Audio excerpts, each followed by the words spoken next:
Hello my dear student, please listen carefully because today we are going to learn about summary of the poem Song of Myself. So listen carefully and try to understand. You look at the board.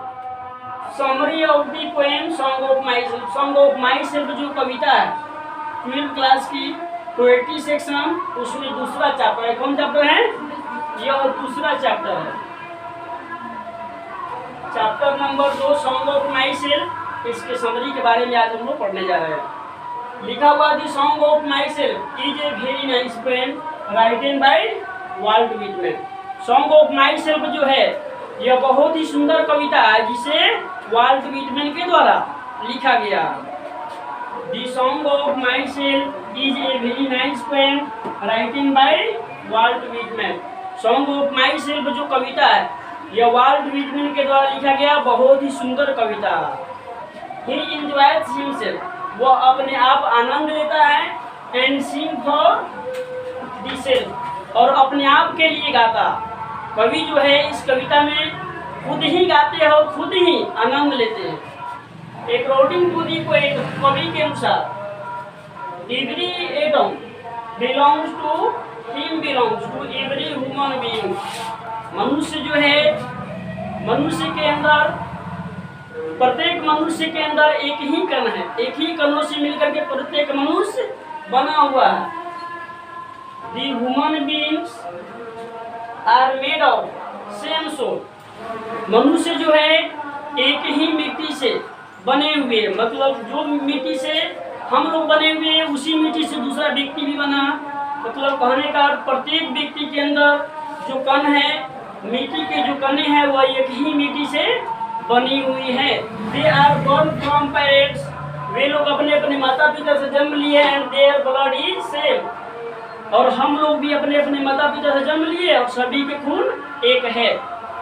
They also breathe the same air, सभी एक ही वायु को लेते हैं, सभी एक ही हवा को लेते हैं। ऐसी बात नहीं है कि हम ऑक्सीजन ले रहे हैं तो फला कार्बन डाइऑक्साइड गैस ले रहे हैं, या दूसरा कोई कार्बन डाइऑक्साइड लेकर जिंदा रहता तो हम ऑक्सीजन लेकर जिंदा रहता। ऐसी बात नहीं है, सभी कोई एक ही हवाओं को लेते हैं, एक ही हवाओं को श्वास के रूप में लेते हैं। ही इज रेडी, वह तैयार है, कवि तैयार है। ही इज रेडी, वह तैयार है, कवि तैयार है।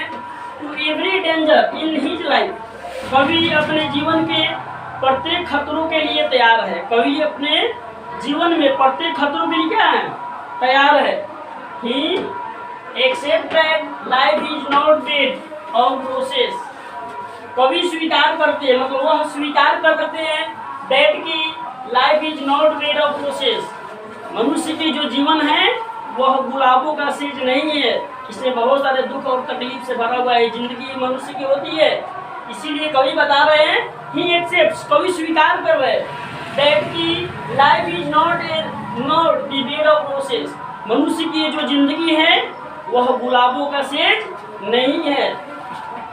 It is the full of difficulties, it is the full of difficulties, मनुष्य की जो जीवन है वह बहुत सारी कठिनाइयों से भरा हुआ। एंड ऑल्सो हैप्पीनेस, और बहुत सारे खुशियों से भरा हुआ।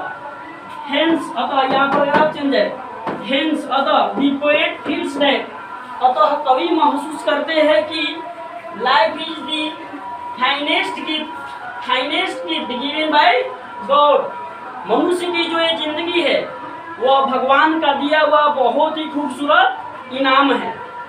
मनुष्य का ये दिया हुआ जो शरीर है, मनुष्य का दिया हुआ ये जो जिंदगी है वह बहुत ही खूबसूरत गिफ्ट है, बहुत ही खूबसूरत गिफ्ट हम लोगों को बना कर दिए है।